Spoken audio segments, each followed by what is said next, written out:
3 ส่วน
ทำอะไรต่อคะ ใส่ยางล็อกเอาไว้ก่อน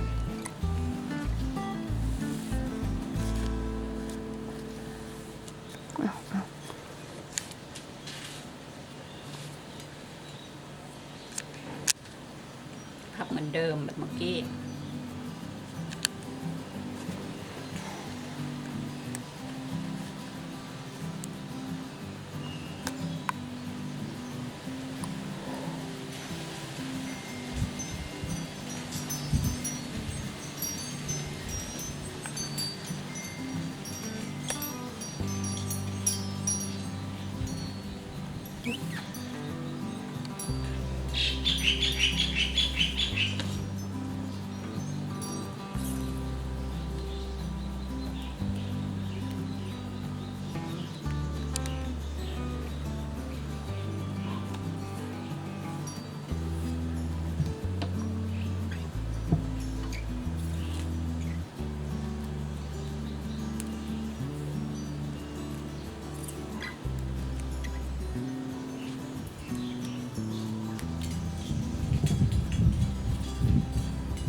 ทีนี้เราก็จะเอาไปกัด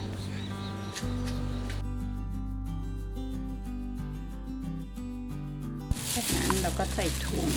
เพื่อจะไม่ให้มันโดนตรงนี้เดี๋ยวจะเอาไปกัด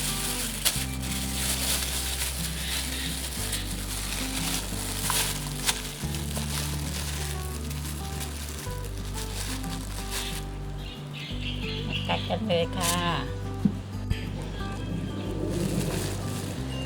เราไปกัดกันสิ่งนี้คือรีน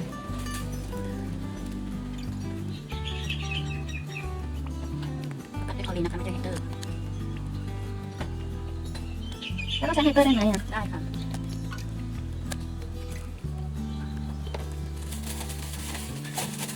ไฮเตอร์ก็จะช้านิดนึงเพราะเป็นต่ำ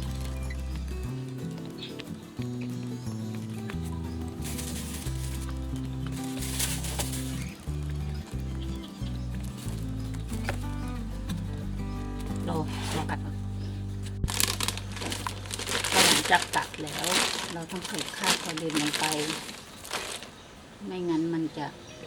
นานไปมันจะทะลุได้ถ้าไม่ใส่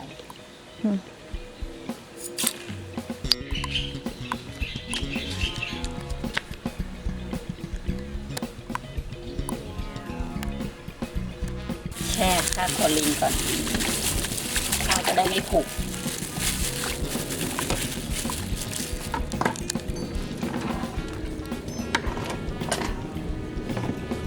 เสร็จแล้วเราก็เอาขึ้นตักน้ำเปล่าปกติ